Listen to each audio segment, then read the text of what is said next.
Guys, I've decided what color I am going to stain this. I wasn't going to stain it at all, but I've decided I'm going to stain it. Some of you will like it. Some of you, you're going to think it's horrible. But you know what? We all like different things. That's okay. Stay tuned to the end and you can see what color this ends up.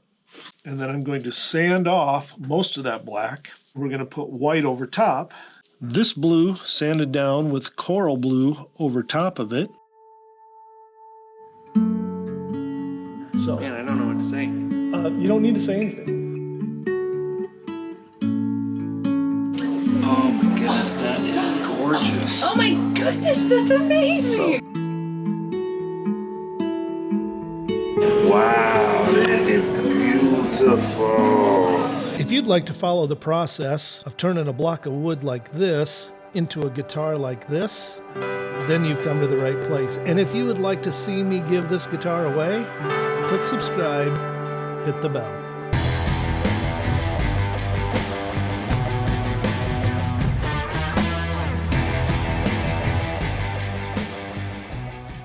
Now look at that. I don't want to get my fingerprints on it.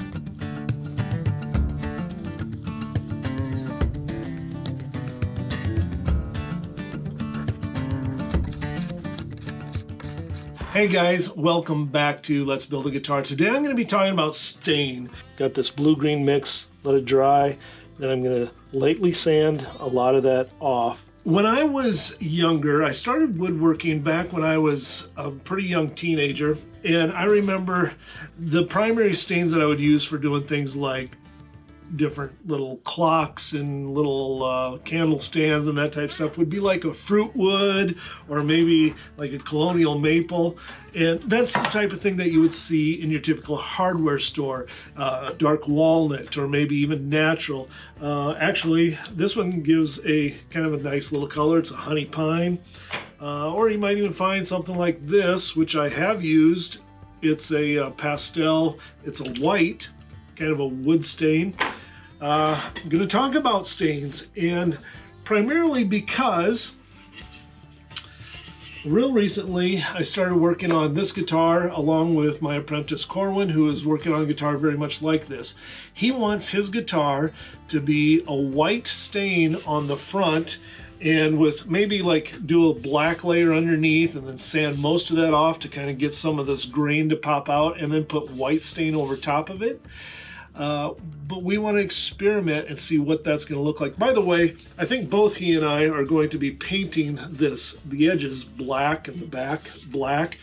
For myself, I've been trying to figure out, I've been kind of thinking I was just going to leave this absolutely no stain at all, because maple, you get some clear coat on there and it can be really beautiful. Like I did this Telecaster style with a bird's eye maple, no stain, nothing on it, and it turned out like this. Now, as you can see, that maple wood with the bird's eye, it's just kind of beautiful. There's something stunning about that, I think, anyway. But I'm kind of a wood grain nerd, I guess. So I've been thinking about doing that with this, but then I've also been thinking about toying with some different colors with it. So we're going to check out some colors for that. Also, I'm going to start seeing if I can come up with what I want to stain this as. And by the way, I've got, this is both back and front have beautiful curly maple on it. Let me just show you on the back of this one. Let it kind of pop out. I'll get kind of that honey look to it, and I don't know, maybe you can, maybe you can't see it there. Try it in different light, or the front. If you were to put no stain whatsoever and just use clear coat, it's going to look kind of like that. Okay, I just made it a little bit damp. That helps that grain to pop out. So, and then of course with the gloss on it, that would be nice and shiny, but I think I want to get creative with it again. I've done a couple of these where I've done kind of like a little bit similar to what a Kiesel guitar does, which used to be Carvin. Well, they were Kiesel, then they were Carvin, now they're Kiesel again. Anyway, kind of coming down here with color, and then this is either a yellow or just a natural in here. So trying to think, what do I want to do with this? And this is the one that I'm going to be giving away in just the near future. I've got a neck being made for it right now. Got to figure out exactly what I want to do with this. And I want to figure out what to do with this one. So let's look at some possibilities and talk about tinting and stain. Instead of getting a stain from a hardware store where your choices are simply like fruit wood and colonial maple, primarily I get color tone liquid stain. I do have some trans tint as well. And then the white that we're going to try today is Mix-All. I've never used this, and I want to try it and see what we can get out of this. I've got some black, I've got some coral reef blue that I want to try. I want to see what this looks like today. I've got some amber yellow that I've used quite a bit. I've got some cherry red. By the way, stain makes a big mess. I usually end up, even when I try, I end up with stain all over my fingers. I've got 2 things of mahogany red.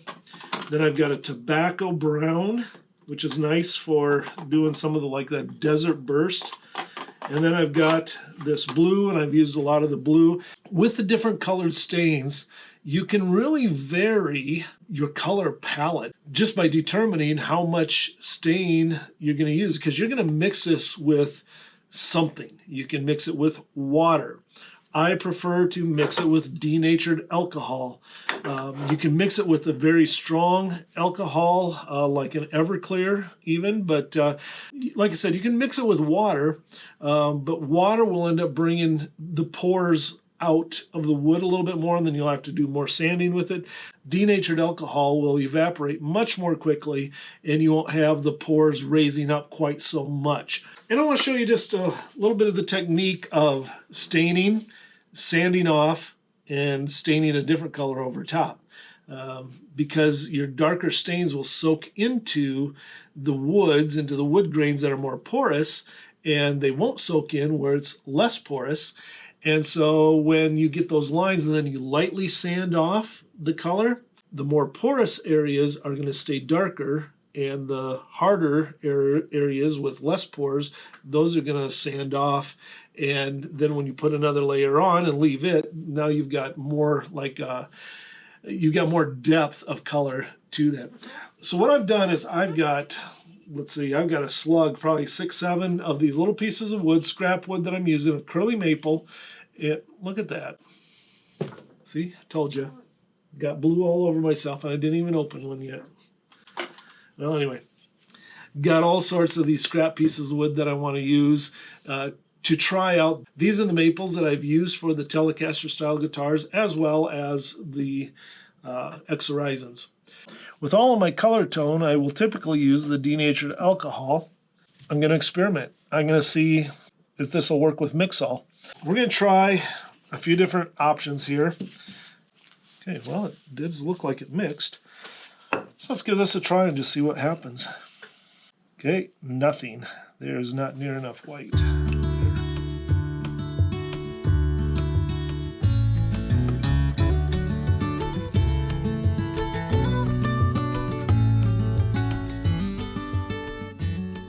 Okay, let's let that dry. Just see, I mean, we're going to want to see wood grain underneath it when we get this done.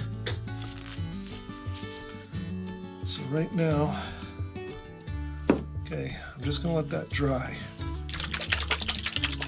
I'll show you how this compares. See what we get there.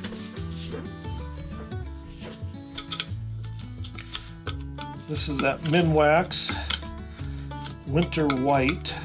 Now this is like an oil base. I can even feel that as I wipe this. It's definitely going on differently the way it feels. I have mixed up a fairly lightly done black that I'm going to just rub on. Boy, that still comes off pretty strong with black. Okay.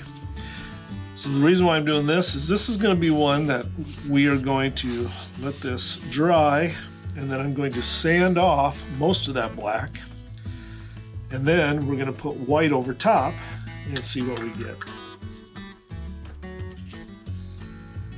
The next one I want to try is the Coral Reef Blue. Now the way that I do this, I filled up this jar. This is just one of those little small marmalade jars. And I just try and count the drips so I can keep track. 1, 2, 3, 4, 5, 6, 7, 8, 9, 10. I'm going to go start with 10.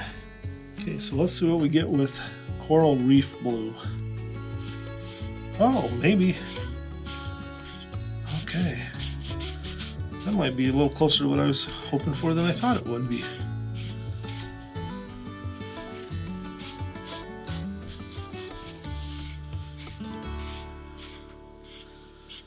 Yeah, that actually is more like what I was thinking I would like it to be. So I'm going to experiment with this as well. I'm going to set that one aside. I'm going to do another one with that. I think I like that. I think I like that more than I thought I was going to. That is definitely different than the blue. In fact, I've got, here, let me put this away. Here is a little bit of the blue.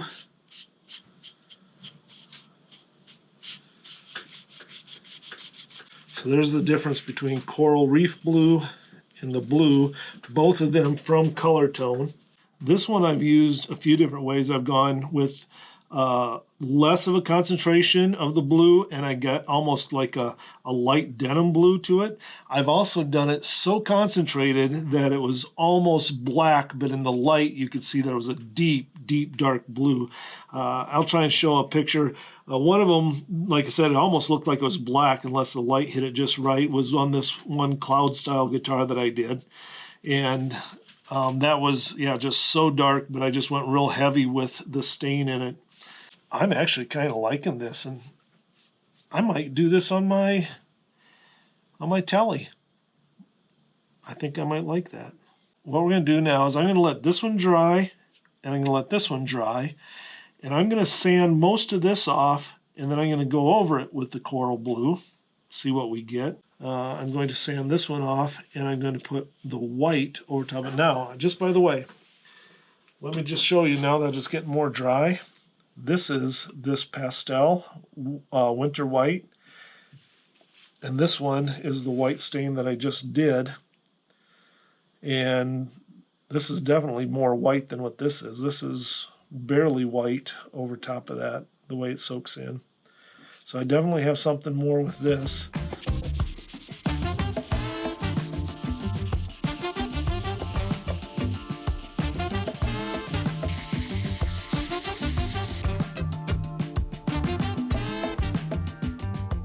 This was just this white onto the maple. Without doing this, now we're going to go over this with the white, see what we get here.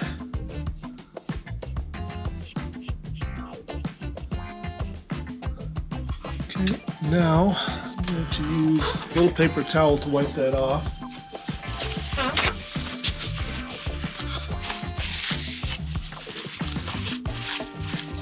And what Corwin was saying was he wanted to go with something like a white to grayish, and that's why we were looking at maybe doing something like this, which gives it that little bit of gray. Some of that, like I said, is just a little.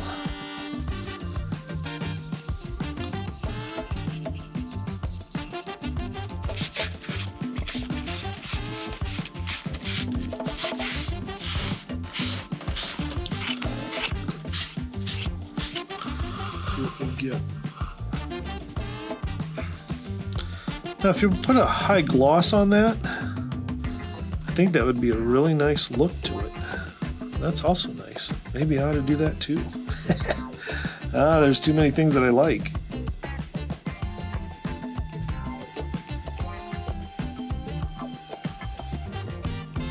Okay, so this is the blue, and I'm going to try some of the coral blue over top of it here, and I'm just going to do half of it, and then this half I'm going to put white over top of that once. So I probably should have left one of these just with that blue.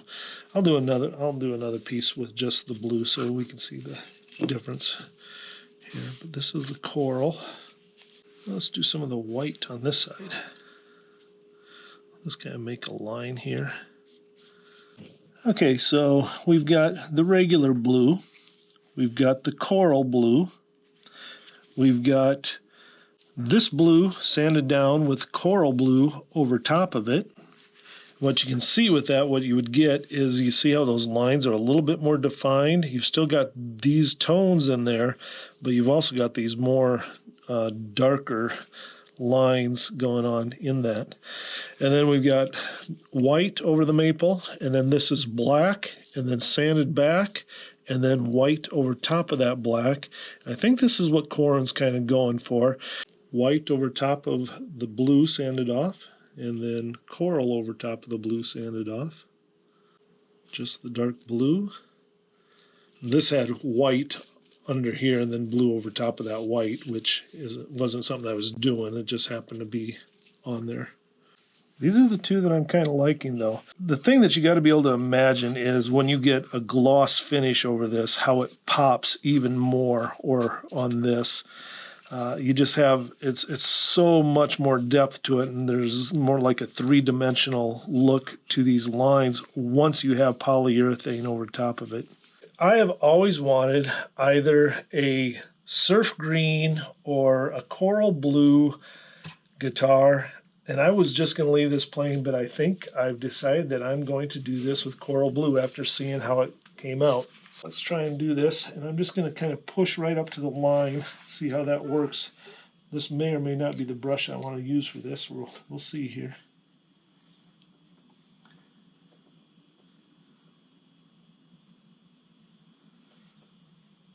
And I didn't want to do that. Oh, that's kind of cool. There's red in there. That'll teach you. Dang it. Oh, it looks kind of fun. Now I gotta let that dry so I can sand it off.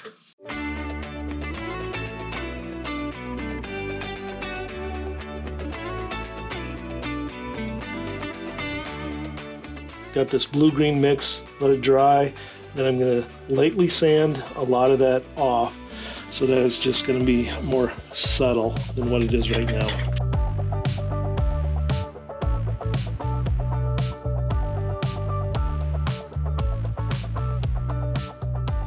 Well, there we have it. Kind of a seafoam green to a coral blue, and the back and sides are going to be black, as I said. That's kind of what I'm going for now. It's going to look a lot different once we get the polyurethane on.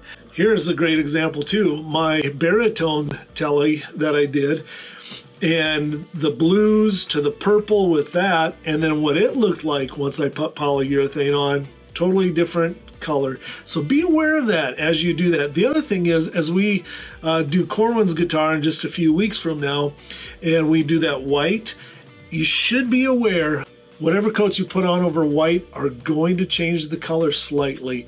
Well, I guess there's an interjection. That was last night. Took it upstairs to show my wife. She likes the colors a lot, and I was just about to say I'm gonna paint the sides and the back black. And I said, I'm gonna paint the sides, and she said, pearl white. And I thought, yep, you're right, I was wrong. Hey, I go to her and say, does this tie go with this shirt? Why won't I listen? Hey guys, thanks for watching. Please like and subscribe, and check out my Patreon page if you'd like to help give this guitar away and any other guitars in the future. Patreons are going to be the ones who decide who it goes to. So if you're interested in that, go check out the Patreon page, look up Let's Build a Guitar on Patreon, and you'll find me. All right guys, keep fighting for joy. We'll catch you next time.